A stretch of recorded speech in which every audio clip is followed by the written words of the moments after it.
اعوذ باللہ من الشیطان الرجیم بسم اللہ الرحمن الرحیم رب اشرح لی صدری ویسر لی امری واحلل عقدۃ من لسانی یفقہوا قولی ولا حول ولا قوۃ الا باللہ العلی العظیم حسبنا اللہ ونعم الوکیل نعم المولا ونعم النصیر اما بعد فقد قال اللہ تبارک و تعالی فی کتابہ المجید و فرقان الحمید بسم اللہ الرحمن الرحیم قد افلح المؤمنون الذین هم فی صلاتهم خاشعون۔ اللہ کے نام کا سہارا لے کر جو کہ مہربان نہایت رحم کرنے والا ہے، یقیناً اہل ایمان نے نجات پائی جو کہ اپنی نماز میں خشوع کرتے ہیں۔ یقیناً اللہ نے نجات جو بتائی ہے وہ مومن کے لیے بتائی ہے۔ صرف اور صرف اللہ کی مخلوق میں اگر نجات یافتہ ہے تو مومن ہے۔ مومن کون ہے؟ مومن وہ ہے جو اللہ کی ہر حکم کی اطاعت کرتا ہے، رسول اللہ پر ایمان رکھتا ہے، رسول اللہ پر اللہ نے جو چیزیں نازل کی ہیں ان سب پر اعتقاد رکھتا ہے۔ ہم نے دیکھا کہ جس وقت مادر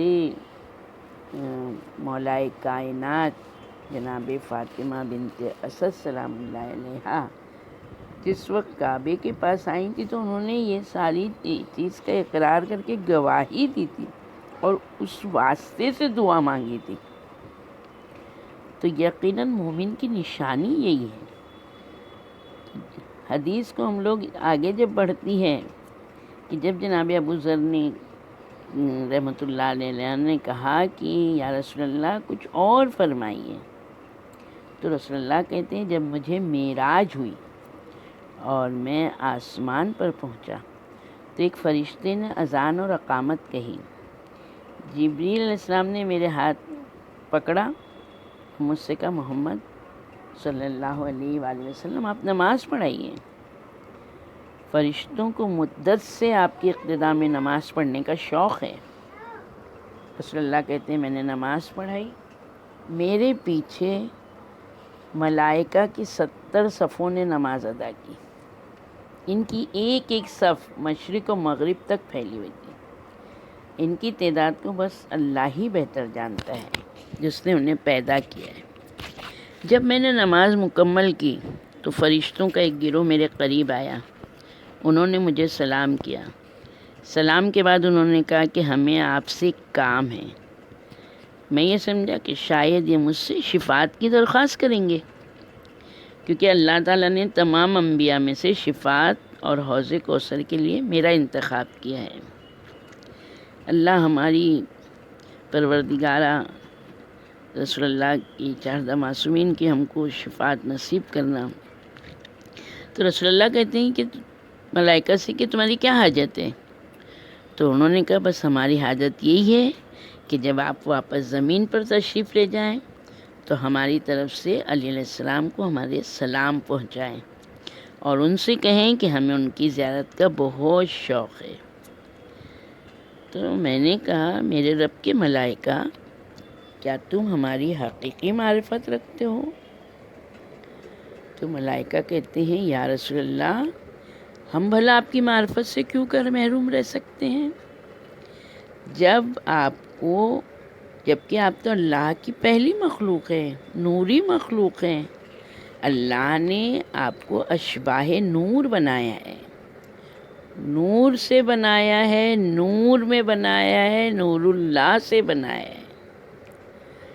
اللہ نے اپنی تسبیح و تقدیس و تکبیر کے لیے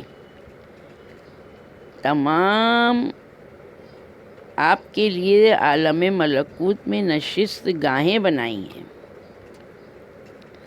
یعنی اللہ نے اپنی تسبیح و تقدیس و تکبیر کے لیے آپ کے لیے عالم ملکوت میں نشست گاہیں بنائی ہیں۔ پھر اس نے جس طرح چاہا ملائکہ کو مختلف انوار سے پیدا کیا ہے۔ ہم پیدا ہونے کے بعد آپ کے پاس سے گزرتے تھے تو اس وقت آپ اللہ کی تسبیح، تقدیس، کبریائی اور حمد بیان کرتے تھے۔ ہم بھی آپ کی تسبیح سن کر اللہ کی تسبیح کرتے تھے، آپ کی تقدیس سن کر ہم بھی تقدیس کرتے تھے، آپ سے اللہ کی کبریائی سن کر ہم بھی اللہ کی کبریائی بیان کرتے تھے، آپ سے اللہ کی حمد سن کر ہم بھی اللہ کی حمد کرتے تھے۔ اللہ کی طرف سے جو بھی نعمت نازل ہوئے وہ آپ ہی پر ہوئی ہے، جو تسبیح و تقدیس اللہ کی طرف گئی ہے وہ آپ کی طرف سے گئی ہے، اسی لیے ہم آپ کی معرفت سے کیسے بے بہرہ ہو سکتے ہیں۔ پھر رسول اللہ کہتے ہیں میں دوسرے آسمان پر گیا، وہاں بھی ملائکہ نے مجھ سے وہی درخواست کی جو پہلے آسمان کے ملائکہ نے کی تھی۔ میں نے ان سے کہا کیا تمہیں ہماری حقیقی معرفت حاصل ہے؟ ملائکہ نے کہا ہم آپ کی معرفت سے کیسے محروم رہ سکتے ہیں، جبکہ آپ تو اللہ کی مخلوق میں سے اس کے چنے ہوئے افراد ہیں، آپ اللہ کے علم کے خزانہ دار ہیں، اللہ کی مضبوط رسی ہیں، آپ خدا کی سب سے بڑی حجت ہیں، آپ ہی عالم اور اصول علم ہیں، آپ ہماری طرف سے علیہ السلام کو سلام پہنچائیں۔ پھر رسول اللہ کہتے ہیں میں تیسرے آسمان پر گیا، وہاں کے فرشتوں نے بھی وہی بات کی جو پہلے آسمانوں کے فرشتوں نے کی تھی۔ میں نے ان سے بھی کہا کیا تم ہماری حقیقی معرفت رکھتے ہو؟ فرشتوں نے کہا ہم آپ کی معرفت سے کیسے نابلد رہ سکتے ہیں، کیسے ہم آپ کی معرفت ہم کو نہیں ہو سکتی ہے، جبکہ آپ باب المقام، حجت الخصام، آپ باب المقام ہیں، آپ حجت الخصام ہیں،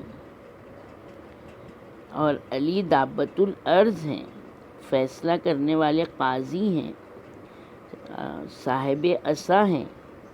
کل کو انہوں نے ہی جنت و دوزخ کو تقسیم کرنا ہے۔ علی علیہ السلام کشتی نجات ہیں، جو اس پر سوار ہوگا نجات پائے گا، جو پیچھے رہ جائے گا وہ دوزخ میں جا گرے گا۔ آپ ہماری طرف سے علی علیہ السلام کو سلام پہنچائیے۔ پھر رسول اللہ کہتے ہیں میں چوتھے آسمان پر گیا، وہاں بھی فرشتوں نے وہی کہا جو پہلے تین آسمان والے فرشتوں نے کہا تھا۔ میں نے ان سے کہا کیا تمہیں ہماری حقیقی معرفت ہے؟ فرشتے کہتے ہیں ہم آپ کی معرفت سے جاہل کیسے رہ سکتے ہیں، جبکہ آپ شجرہ نبوت، بیت رحمت، معدن رسالت، ملائکہ کی آمد و رفت کا مقام ہے۔ جبریل آسمان سے وحی لے کر آپ کے پاس آتے ہیں، آپ ہماری طرف سے علیہ السلام کو سلام کہیے گا۔ پھر پانچویں آسمان پر گیا، انہوں نے بھی وہی کہا جو یہ چار آسمانوں والوں نے کہا تھا۔ ان سے بھی میں نے یہی کہا کیا تمہیں ہماری حقیقی معرفت میسر ہے؟ فرشتوں نے کہا ہم آپ کی معرفت سے کیسے غافل رہ سکتے ہیں، جبکہ صبح شام ہمارا گزر عرش سے ہوتا ہے، اور وہاں یہ لکھا ہوا ہے اللہ کے علاوہ کوئی معبود نہیں، محمد اللہ کا رسول ہے۔ میں نے اس کی تائید علی ابن ابی طالب علیہ السلام سے کرائی ہے۔ علی علیہ السلام کا نام پڑھ کر ہم سمجھ گئے کہ علی علیہ السلام اولیاء اللہ کے اولیاء میں سے ایک ولی ہیں، لہٰذا ہماری طرف سے انہیں سلام پہنچائیے۔ پھر میں چھٹے آسمان پر گیا، ان لوگوں نے بھی وہی کہا جو پانچوں آسمان والوں نے کہا تھا۔ میں نے ان سے کہا کیا تمہیں ہماری حقیقی معرفت ہے؟ انہوں نے کہا بھلا ہم آپ کو کیسے نہیں پہچانیں گے؟ اللہ تعالیٰ نے جبکہ جنت الفردوس کو پیدا کیا، جب جنت الفردوس کو اللہ تعالیٰ نے پیدا کیا ہے تو اس کے دروازے پہ ایک درخت ہے، اس درخت کے ہر پتے پر نور کے پتے یہ جملے لکھے ہوئے ہیں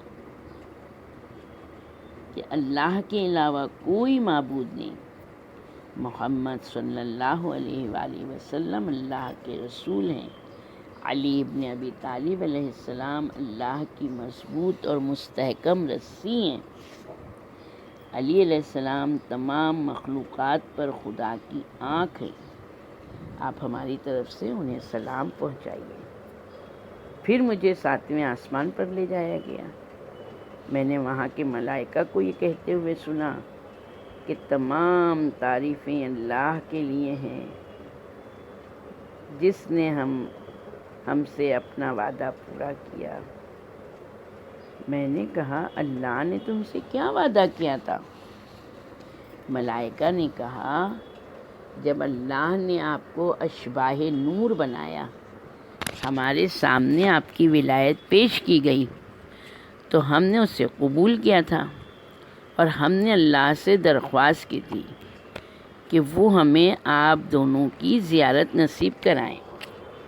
آپ کے متعلق اللہ نے ہم سے وعدہ کیا تھا کہ تمہیں اسی آسمان پر محمد صلی اللہ علیہ وآلہ وسلم کی زیارت کراؤں گا۔ چنانچہ آج اللہ نے اپنا وعدہ پورا کر دیا۔ ہم نے اللہ سے درخواست کی کہ وہ ہمیں علی علیہ السلام کی زیارت کرائے۔ اللہ نے علی علیہ السلام کی شکل و صورت رکھنے والا ایک فرشتہ پیدا کیا اور اسے عرش کے دائیں طرف سونے کے ایک تخت پر بٹھایا جو کہ در و جواہر سے مرصع ہے، سجا ہوا ہے۔ اس کے اوپر سفید شفاف قسم کا قبہ ہے جہاں سے اندر کی ہر چیز دکھائی دیتی ہے۔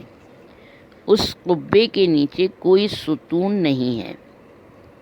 اس قبے کو اللہ نے اپنی قدرت سے بنایا ہے۔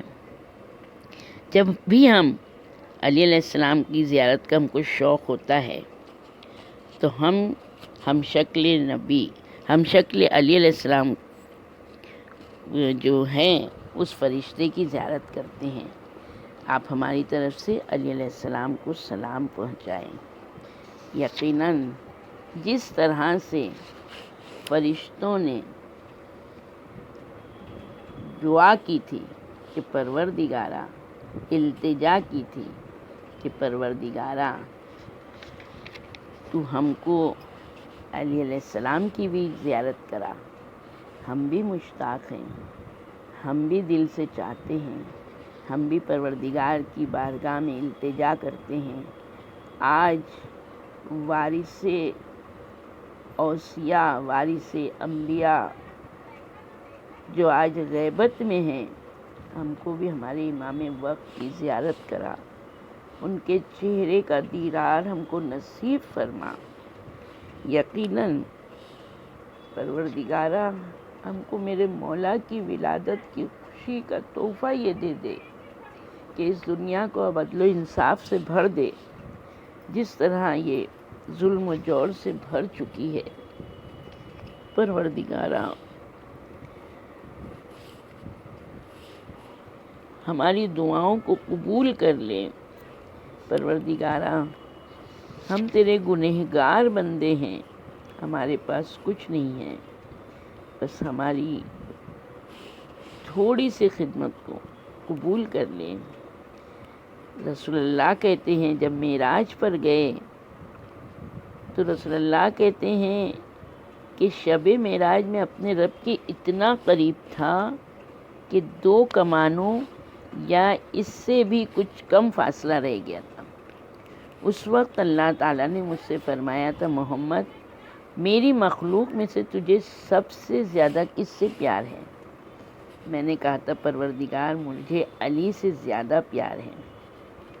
تو اللہ نے کہا تھا محمد ادھر توجہ کرو۔ جب میں نے بائیں جانب دیکھا تو علی ابن ابی طالب علیہ السلام موجود تھے۔ اسی طرح سے ایک روایت ہے کہ شب معراج اللہ نے آپ سے کس لہجے میں گفتگو کی تو رسول اللہ فرماتے ہیں میرے رب نے مجھ سے علی علیہ السلام کے لہجے میں گفتگو کی تو میں نے عرض کیا پروردگارا مجھ سے تو بول رہا ہے یا علی بول رہا ہے؟ تو اللہ نے فرمایا احمد میں شے ہوں لیکن دوسری اشیاء کے مانند نہیں ہوں، میرا قیاس لوگوں سے نہیں کیا جا سکتا، شبہات کے ساتھ میری توصیف نہیں کی جا سکتی، میں نے تجھے اپنے نور سے پیدا کیا، علی کو تیرے نور سے پیدا کیا، میں نے تیرے دل کی گہرائیوں پہ نظر کی تو مجھے تیرے دل میں علی سے بڑھ کر اور کوئی پیارا شخص دکھائی نہ دیا، اسی لیے میں نے تجھ سے علی کے لہجے میں بات کی تاکہ تیرا دل مطمئن رہے۔